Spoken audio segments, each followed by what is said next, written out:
Janice took a deep breath as he smoothed out the fabric of his outfit one more time. Today was the day. Everything depended on this. His position amongst the upstairs sides, Thomas's mental well-being, his friendship with Virgil, Remus's chances of maybe being invited up in the future. Not stressful at all. He bit his lip as he turned towards his full-length mirror. Almost immediately, his own reflection shifted to show Virgil instead. Janice held his breath as he awaited what he'd seen this morning. Virgil had his hand shoved into his pockets and his hood up. His head was bent down, so it was hard to see his face. It was hard to read if he was looking away in anger or because he was working himself up for something else. "Look," the reflection spoke, in a perfect imitation of Virgil's tone when he felt awkward about showing his true feelings. So he'd start the day with the most beautiful and cool lives ever invented. Hope. That wouldn't come to bite him later. Still, it could have been worse. He likely wouldn't be able to bring himself to leave the room if he'd already had to deal with Virgil and Roman yelling at him once. He wouldn't want to face their anger, justified or not, twice in such a short time. "I miss you guys, okay? And I'm still pissed at you for upsetting Ro. So don't go thinking I'm letting you off the hook, alright? But I want to try and get back to old times." Mirror Virgil looked up, both defiant and shy somehow, as if he was daring him to have a sassy comeback, expecting him to say something to hurt him, but also hoping that he felt the same. "Of course, that's all I want."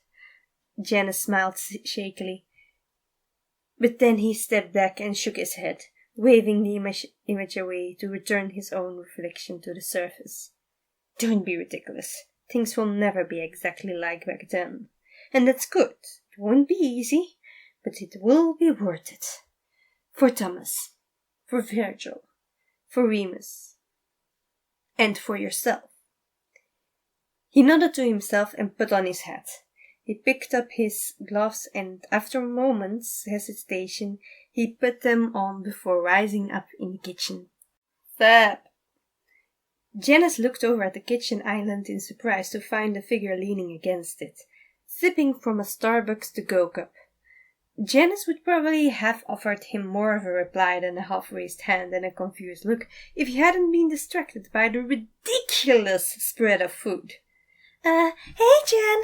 Patton greeted kind of tense from his spot at the counter where he was rearranging an assortment of food. "Is it alright if I call you Jan? Too informal, right? Anyway, want something in particular? I think I thought of everything. I just wanted to make sure everyone had something they liked to start the day off right." "Patton, stop!" Janice exclaimed before the heart could spiral any further. Patton snapped his mouth shut and pulled on the hem of his shirt nervously. "Jan is absolutely not fine with me," he said decidedly, stressing the lie so Patton knew what he truly meant. Seriously, he didn't care that much. Also a lie, it meant the world to him that Patton cared about being on friendly terms and moving at a pace he was comfortable with. Then he once again looked at the available food. Virgil wouldn't find a spot on the kitchen counter, as every inch was taken up by delicious-looking breakfast food. There was, of course, the ordinary sandwiches, toasts, and jams, crofters, obviously, and cereal options in every variety Thomas had ever tasted. Then there were muffins, pancakes, French toast, boiled eggs, omelets, fruit salad, yogurt, and every type of pastry Janice could recall. Then to drink there were all kinds of fresh juices, fresh coffee, and hot water with a variety of tea to pick from, and of course hot chocolate. This must be what the breakfast table at Hogwarts looks like. "Patton, how long—" "Oh, not long, babe. It got started when I came down, and I'm still only a quarter way through my first Darbies." This statement was underlined with a long slurp from the Starbies in question. Patton nodded with a cheeky grin. "I might not be as good at summoning as Roman, but I had a little extra energy to spend today," he explained. But don't worry, it's all made with love, he assured him as he takes out a plate for him. What would you like? Anything but a French toast. It looks horrible. I don't appreciate your effort at all. Janice drawled sarcastically. Patton giggled and served Janice the requested slices of baked bread. The smell of cinnamon filling Janice's nostrils as the plate was handed to him. Thank you, Janice said sincerely as he sat down at a fairly new-looking chair compared to the others, at the head of the table. He was just about to dig in when he heard someone else enter. Sup, Pops? Janice dropped the cutlery in surprise. Virgil, should he get up? Say hello? Let him have breakfast first? Hi, Padre. And that made him flinch. Roman should not sound so demure about greeting anyone. Maybe allowing them to ignore his presence until they approached him first was a good idea. If it isn't my favorite dramatic duo! How's it going, darlings? Janice looked up to see the two newly arrived sides turn their attention to the coffee addict among them. Remy, is that really you? Virgil's tone was playful. Janice could see his fond grin and the complicated handshake he shared with the embodiment of sleep. I know, I'm impossibly fabulous, too amazing to be real, but it's true. I'm here in all my glory. Roman snorts. More like we almost forgot you even existed. You never come over. He winks as he gives the other a quick hug. Well, with all that drama going on yesterday, I just had to come over and see if it would get fun around here today as well, you know. That was Remy for I am here to make sure none of you end up taking the permanent nap. The looks Virgil and Roman sent him must have been unamused, because he threw his hands up in defense. I know. Remy sighed. I shouldn't let you guys starve for my glorious presence until things get dicey, he admitted. The slightly more serious tone disappeared with his next sentence. But I am never far away. You both had me going hard on you last night, didn't you, boys? I don't get you often, but when I do, you are relentless, aren't you, cutie? Remy's voice was dripping with his trademark innuendo, and Virgil and Roman both groaned in annoyance. You are worse than Remus sometimes, Roman complains, to which Remy let out an offended gasp. Excuse you, I have class. Nothing against your brother Roman, but he wouldn't know fashion if it spat on his greasy shoes, Remy objected. Speaking of, where is that trash man? Virgil wondered as he looked around, slightly on guard but not tense, as if it was old times, and Virgil arrived in the kitchen ready for Remus to pull a prank. Didn't you invite him up with you? Roman's tone had a little more bite to it than Virgil's, probably because Virgil hadn't been addressing Janice directly. We didn't exactly discuss Remus yet, Patton offered carefully. We never discussed him either, but here he is as if he's been part of this for years. I'm not leaving my brother down there to fend for himself, Patton. I don't need your input to know that would be wrong. Janice flinched back at Roman's sharp tone as he marched off, watched closely by the hooded side. He's still mad at me, isn't he? Patton asked helplessly. Virgil shrugged, not taking his eyes off the place where Roman had left his side. He's still sorting through his feelings, I think. But he's right. It would be wrong to leave Remus down there now that Janice is here. As he said his name, Virgil's eyes flickered over to Janice for a moment. The serpentine side doesn't get a chance to read his expression before the younger side looks away, back at where Roman walked off. Suddenly they heard the royal's booming voice echo through the mind palace. Remus! Breakfast is ready! Come up here, you dingus, or— Ah! Virgil was gone from his spot at the refrigerator in a second, and Remy chuckled at the action. Always so high-strung, that one. He grinned as he followed after their protector. Janice followed suit, and found Remus grinning down at Roman, who'd been tackled by his brother. Virgil was standing a few steps away, assessing the situation before deciding that Roman wasn't in any real danger at the moment, and relaxing with an amused smirk. Row! Do you mean it? Remus screeched, making Roman flinch from the volume.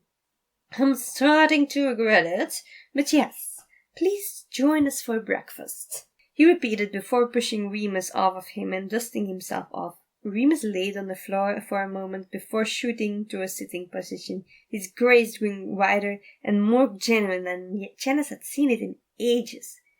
What does Daddy say? Virgil, Roman, and Janice collectively shredded at Remus's tone when he said that. And you were complaining about me, Remy scoffed. Patton is going to have to deal, and you aren't going to make it harder on him, Virgil stated firmly, planting himself next to Roman, clearly unwilling to budge on the topic. Oh? Remus asked with a mischievous glint in his eyes. Why is that? Because, while I get that you won't be able to help bringing up some thoughts, I ask you that you treat my friends with a minimum of civility. Please, Roman requested humbly, surprising both newly tolerated dark sides. And because if you behave and don't bother Thomas too much so he can relax the next few days, I'll do the thing, Virgil added a little reluctantly. Remus jumped up at that and got in Virgil's face with incredulous screeching. Really? On purpose? He asked eagerly. Thing? Roman wondered as he gently nudged Remus out of Virgil's personal space. You'll see. We'll need to get into the imagination. Deep into the imagination if we don't want to bother Thomas too much. Virgil explained. He means it, Remus whispered in disbelief, looking at Janice with wide, excited eyes. Seriously, no need to make a big deal out of it, Virgil complained, but it was a big deal. Even when Virgil lived with them downstairs, Remus had to push him all day if he wanted him to play.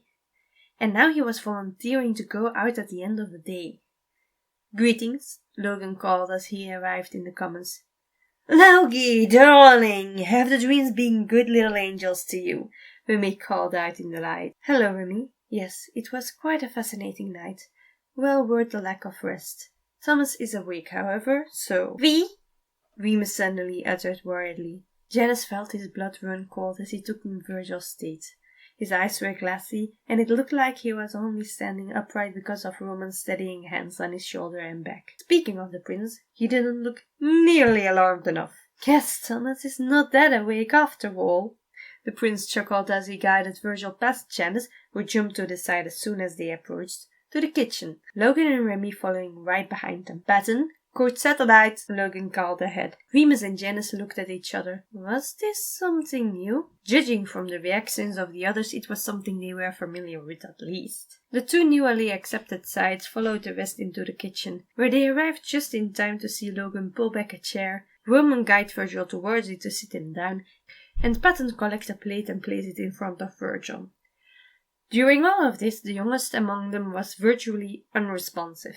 Roman sat himself across from Virgil. Logan took the empty seat to the prince's left, leaving the empty chair to Virgil's right open for Patton. Roman looked around with a frown before summoning an extra chair to the spot between him and Virgil. Then the lights proceeded to fill up their plates in silence. It was Patton who realized Remus and Janice had yet to join them. He looked up and smiled encouragingly, waving them over, but not before signaling for them to be quiet. They were careful to heed this warning, neither willing to upset Virgil for the sake of their curiosity. Roman handed Remus a plate when he sat down. Remus was about to protest, but then he noticed that his brother had been careful to pick out the least appetizing-looking food. A banana that was a little too brown, a cupcake that looked weird, those kind of things. It wasn't his usual breakfast, but it was his brother trying to meet his needs as best as he could without being rude to Patton, who tried his best. Remus could be a good boy and eat his breakfast. He shot Roman a smile and dug in. A few minutes passed, and Virgil's vacant expression and lack of movement was getting to Remus. He nudged his elbow against Roman's, making his twin look up from his pancake artwork. "What is he doing?" he asked with a nod towards Virgil. "Thomas is half awake. Virgil is mapping out the safest route through his morning routine. He shuts down like this so he won't get distracted, or freak out and give Thomas a hard time," Roman explained. Remy took a loud sip from his coffee. Not my fault I'm too good to quit, he joked, though his eyes were trained on Virgil's form, a little guilty for being the reason for his state. No one blames you, caffeinated compadre, the woman assures their sassy friend before continuing his tale. We didn't find out until a year ago. We had a movie night and fell asleep on the couch. When we woke up, Virgil was like this, and it wasn't a good idea to snap him out of it. Thomas bumped into the kitchen island and spilled his cornflakes. He snapped at us to let him work, and we didn't dare to even touch him until he woke up on his own. The woman recalled with a sigh. Patton loaded another pancake on his plate as he added his 2 cents. When he woke up, he explained that he normally stayed upstairs until Thomas was a functional human being. So we made a system so he wouldn't have to worry about getting to his room on time on family nights and could come down for breakfast when he wanted. Roman guides him to a safe place, Logan clears the wood, and I make sure he's comfortable and taken care of when he wakes up, he declares cheerfully. We call it code satellite, Logan continues, because in these moments Virgil functions much like a GPS.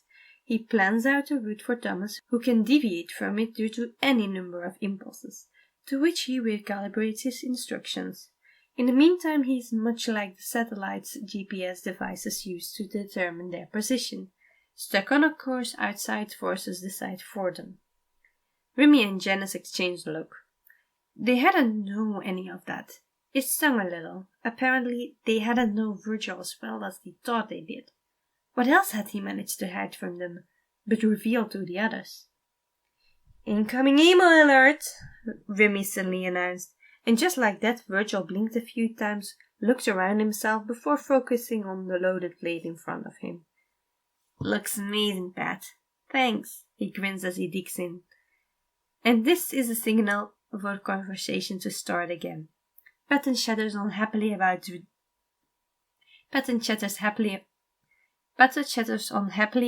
dream room, Logan piping up every now and then to add his observations. Roman chuckled along and Virgil rolled his eyes fondly. If you're going to be all domestic, then I'm off to take a nap, darlings. See you later, babes. Don't be a stranger this time, all right? Virgil insisted. Remy gave a vague gesture in acknowledgement and sank out. Unsurprisingly, Remus was all too eager to take the opportunity to initiate a conversation now that Remy had already interrupted Paulin and Logan. He really was on his best behavior. Normally he'd just talk over someone if he wanted to say something. So, family night? He asked, looking at Virgil expectantly. The Evanescence fan chuckled as he cut up his eggs and bacon. Join at your own risk, he warned jokingly. Logan gets scarily intense over board games, and you are never prepared for Patton playing charades. Video game night is intense across the board. Movie night is alright, once Princey stops complaining about the movie choice of whoever's turn it is to pick. Roman pouted at that while the others hid their fond smiles and chuckles. At least he's up next, so your first movie night should be somewhat peaceful. Virgil concluded with a teasing grin to the prince. Roman cleared his throat and put down his cutlery before turning to his brother. Actually, I was thinking you might want to help me pick. You all get to pick 4 movies, and I figured... Oh, no, bro. Sweet, really. But we had movie nights every Friday, so you don't have to feel obligated to give him a turn now right away. And before we do that, we should put a limit on the amount of everything we are willing to put up with in one night. Seriously, Virgil interrupted pleadingly. Remus giggled. Virgil's right, bro. Stop trying so hard. Soon I'll start worrying I permanently scrambled your brains with that hit after all. Virgil and Remus chuckled and Roman relaxed. He should remember that he has nothing to prove to his brother. Brothers fight, but they're still brothers.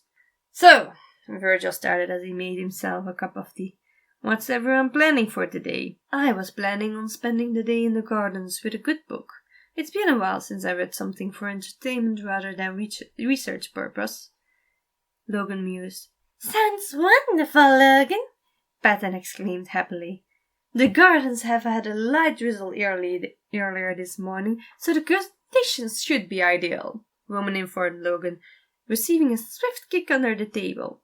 Roman looked up confused. Virgil just gave him a look that he took to mean, "Day off, remember? Stop trying to please everyone." He smirked and instead focused on his own plans for the day. "As for me, I was hoping to have you two join me at the castle after breakfast," Roman stated, gesturing between Virgil and Remus with his fork. "It's been ages since we were all together like this, and I know the kingdom will be elated to have the Duke and the Captain return," he explained. "Wait, Captain? You're not talking about me, right?" Virgil asked a little tense. Roman and Remus exchanged a glance and then looked back at Virgil. "I know it's been a long time, but you were named Captain of the Royal Lifeguard by a boat. Doesn't get more official than that." Remus grinned as he leaned back in his chair and pointedly put his feet on the table, raising a brow at paddling challenge, testing to see how far he could push the feathery side. He didn't quite buy this whole "I love all my kids equally all of a sudden" thing just yet. Sadly, his brother and Virgil collectively shoved his feet off the table. "Well," Roman corrected with a warning glare at his brother, a reminder that he'd promised to behave a little. "You never had a knighting ceremony, and there are quite a few medals of valor and the like that are long overdue. But only when you are ready, of course. Organizing Remus's coronation will probably take precedence anyway. So don't worry about anyone expecting you to kneel in the throne room right away," he assured the nervous side, not noticing the surprised look on Remus's face. Coronation?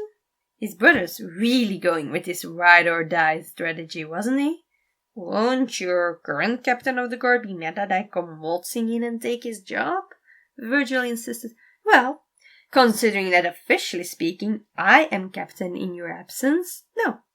When I'm not in the kingdom, Sir Dante takes over most duties, but he is actually quite eager for you to return. I think he hopes to impress you, so please be kind." Virgil was a bit taken aback by that. "Impress me? What do they think I've been doing all this time?" Why would any of Roman's characters want to impress him?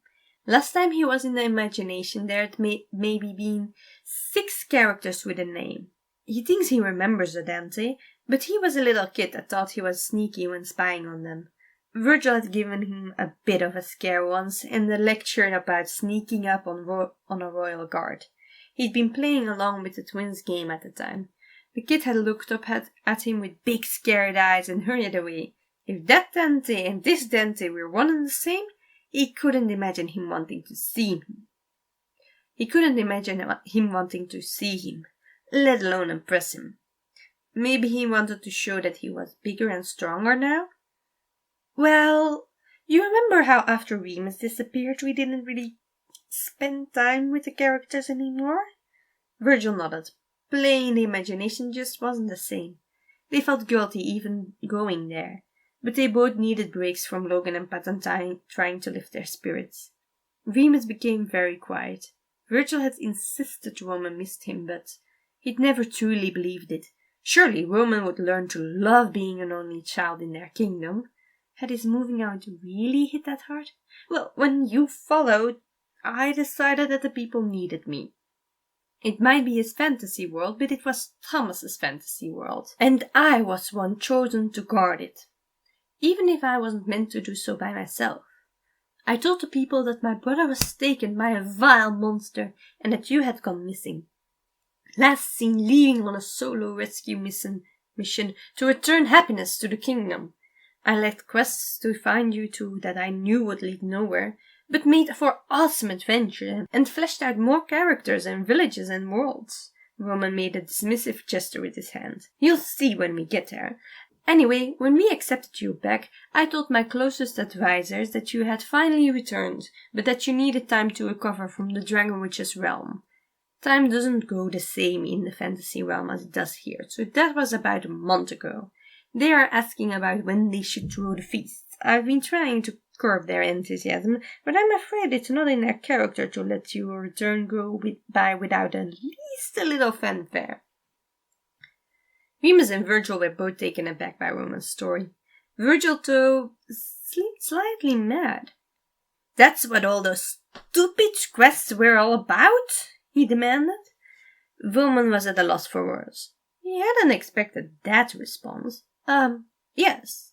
Finding a way into the witch's lands was the end goal of every quest that wasn't initiated by a more imminent threat to the kingdom. Virgil shook his head incredulously. I really shouldn't be surprised. How often do you have to go on those the kingdom is in danger quests? Roman shrugged. Sometimes months go by with little more than a group of bandits eluding the guards and finding themselves crossing my path by coincidence. Sometimes I feel like I spend more time slaying monsters than I do doing anything else. I suspect it's tired to Thomas somehow, though I never found a pattern. I even asked Logan for help, but it seems random. Perhaps it depends on what kind of adventure Thomas is in the mood for or something like that. Those things aren't usually tied to anything else. Sometimes you want a complex fantasy with a misfit band of heroes. Sometimes you want a brainless romance. Virgil sighed. Well, if I'm supposed to be the captain of the guard, you better take me along next time, or I'll just follow after you and kick your butt. Roman chuckled at that, though he had no doubt that Virgil was sincere in his threat. And you better bring me. We haven't gone at a monster together in ages, Remus piped up. Of course you'll both come along. I don't think I can show my face in the imagination without you two present anymore after finally reintroducing you. Roman assures them both with a fond smile. Oh, this is just amazing! I haven't been to the imagination in ages, Patton gushed, missing the way Roman flinched. The 3 former Darksides didn't though, and Logan would have picked up on it too if he hadn't been so focused on his toast with crofters. Remus saw the conflict in his brother's eyes and snorted. Oh, I get it. You want to make sure I don't corrupt poor little virgins. So much for giving us a fair chance. Patton's eyes widened and he hurried to correct himself, not noticing the way Virgil kicked Remus under the table and gave him a warning look. Virgil understood the intention, but now was not the time to go after Patton like that. No, of course not. I just thought it would be fun to go. Virgil cleared his throat, pulling Patton's attention towards him. Maybe next time, Pat? It already sounds like it's going to be a lot for me to take in, and you tend to get a little intense. I want to get to know the place again at my own pace, and if you're going to be pulling me around to 10 different things I have to see, I know you wouldn't do it on purpose, but I don't want you to overwork yourself either. Just take a break, okay? Don't worry about us. We've got each other's back, alright? Patton looked slightly rejected throughout Virgil's explanation, but managed to smile when he realized his dark son was looking out for him. Maybe we could relax for a bit. Just sit back and watch a feel-good movie or two in the commons in a pillow fort with his favorite snack dressed in his cat onesie. That sounded so nice. Okay, kiddo. But we should really talk tonight. Family dinner? Virgil looked at the twins who both nodded their agreement. Sounds great, Pat. Patton beamed at that, and Janice relaxed at last. That could have gotten so much worse. They cleaned up the kitchen as Thomas got his game started outside. He'd settled on Kingdom Hearts, at least for right now. Just when they were ready and Logan summoned his book about to bid the others a good day, they heard the doorbell ring, causing everyone to freeze in surprise. Oh, is the delivery early? Virgil wondered, trying his hardest not to jump to the worst thoughts that tended to pop into his head when something unexpected happened. Must be. We're not expecting anyone today. Are we? Roman asked as he looked over at Logan, who'd know if they did. Affirmative, Logan offered calmly. They all waited with varying levels of anticipation and dread as Thomas calmly walked over to the door. When he opened it, Virgil immediately registered a potential threat.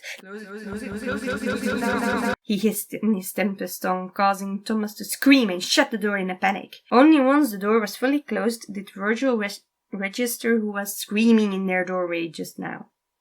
Wait, what are they doing here? Shouldn't they be doing honeymoon stuff? Virgil hissed displeased. He hated surprises. Well, we probably should open the door and ask them to find out, Logan pointed out. This is going to be so embarrassing. Roman sighed, already bracing himself should the conversation go badly for Thomas's bride. Everyone looked at Patton, who nodded. In these situations they always looked to him to make the big decisions. But things were different now, weren't they? Roman seemed to recall that too and turned to Janice with a slightly smug smile. Well, why don't you assist Patton in steering Thomas through this conversation, Janice? Take a bit of pressure off of our dear Padre, will you? Janice sighed and nodded. This was what he wanted. He just hadn't expected to be put on the spot quite so soon. Doing his work in plain view was an entirely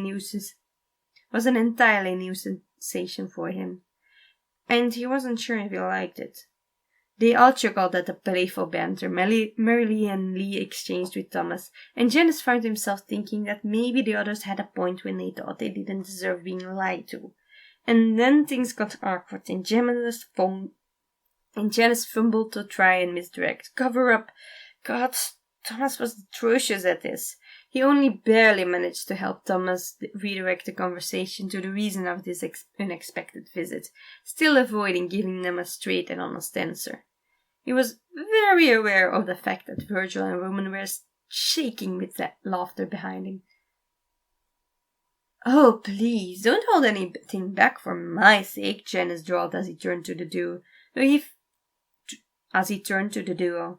felt a little relief that they weren't pretending he wasn't there. The two burst out in full-bellied laughter, holding on to each other for balance. Oh, God, I'm atrocious at improv, but I would have done better than that train wreck, Roman exclaimed. I can't believe I was worried about you corrupting Thomas. That was hilarious, Virgil managed between gasps with mirth in his eyes. And I thought I was bad with social interactions. Janice let it all come over him. Seeing them both have fun was a bit of a relief even if it was at his expense. Patton, on the other hand, had had quite enough. All right, kiddos, get it out. Janice tried his best, he stated with gentle firmness. The two sides calmed down. Janice noticed that Roman was still avoiding direct eye contact with Patton. Virgil seemed aware of this too. Come on, Pat, you have to admit it's a little funny. He went from eloquent evil mastermind to whatever that was supposed to be in less than 24 hours. Janice cleared his throat, redirecting everyone's full attention back to him. The Roman wasn't quite looking at him either. It's alright, but I think I kind of deserve that. Virgil? This was the moment of truth. Virgil tensed and narrowed his eyes. What is it, Jan? He asked, in a tone Janice knew meant he was preparing for an attack. Janice reached into his pocket and pulled out the fabric he'd fallen asleep with last night. This belongs to you, he stated simply. Virgil's eyes widened. Janice thought he even saw them tear up a little. Is that why? He asked, still on edge. I just thought you might want it back, even if you don't need it anymore. It's yours, after all. And Virgil was always very particular about who got to have his stuff and who couldn't. And it probably had bothered him that this comfort blanket had been left behind that day. Virgil accepted the handkerchief-sized fabric and tucked it away. All right. Thanks, I guess. He heaved his eyes still narrowed at Janice, waiting for a trick. It hurts. What about any of this was a trap? He hadn't even asked for a conversation or a chance. Don't look at me like that. He knew that lashing out wasn't smart, but Virgil said it best himself. When you care for someone, nothing hurts more than their scorn. And Janice couldn't handle this attitude from Virgil anymore. Why can't you accept that I'm trying my best here? Why do you want me to be evil so badly? He knew that he'd said something immensely stupid right away. Everyone knew. They could tell from the way Virgil tensed, from how his eyes lit up with a neon purple shine for a moment. Want? He growled, his voice multiplying ominously. He took a deep breath to fight back his feral state. Then he looked back at Janice with cold and filling eyes. If this was about what I want, Janice. Then we'd all kiss and make up right now and leave the past far behind us. I'm not an idiot. I know I made mistakes as well, and I'll gladly own up to those. That's what I want. Apologies and hugs and I love yous all around. But what's most important right now is what's best for Thomas, and I can't focus on that if I'm distracted by what I want. Sound familiar? It should. You taught me that. Janice took a step back and nodded. It was true. He had taught Virgil that it was more important to look after Thomas than to be liked by the others. He should have known that those words would bite him someday. Hope truly was a magnificent and terrible lie, because even when it was the truth, it wasn't so simple as she made it out to be. His mirror had apparently reflected Virgil's true feelings. He wanted those things, but he didn't trust his own judgment when it came to Janice. Well, you still want to get to the imagination or what? Virgil asked the prince as he started walking out of the kitchen. The twins hurried to catch up with Virgil. Of course, Roman announced, still a bit blown away by the passionate display from their guardian. Do you want to, dress for the occasion, or... Roman sounded hopeful, excited, careful, trying not to show how much he was hoping for a specific answer. Why not? Let's go nuts, Virgil muttered casually as the door slammed shut. And Jenna sighed. Well, I shall get going as well. Patton, what will you do? Logan wondered. I want to watch Thomas and his friends for a bit before making a decision-lo. Is it alright if I visit you with lunch? The others will probably have lunch at the castle, if they eat at all. But we could have a nice little picnic. Logan nodded. Very well. Until then, Patton. Janice. And with that, Logan left to his own little paradise. Mind if I join you? Janice sighed, feeling more than a little drained after all that. Of course not, Patton beamed as he offered his hand to Janice, so they could both rise up together, genuinely delighted. Of course, Patton would thrive on the presence of others. He wasn't very good at being by himself. Janice suspected that under different circumstances, Virgil would be all over Patton right now. But because everyone was feeling pretty bad, he'd had to choose one to look after. And clearly Roman had been his choice. And it was a good thing. Janice wouldn't trust the creative side to be left to deal with his thoughts alone right now. Come to think of it, Logan was the only one among them who truly preferred and benefited from alone time after a conflict. Interesting. Maybe next video they could talk about different ways to cope with difficult situations. Nope, not thinking about it now. Vacation time. He took Patton's hand and together they left the mindscape.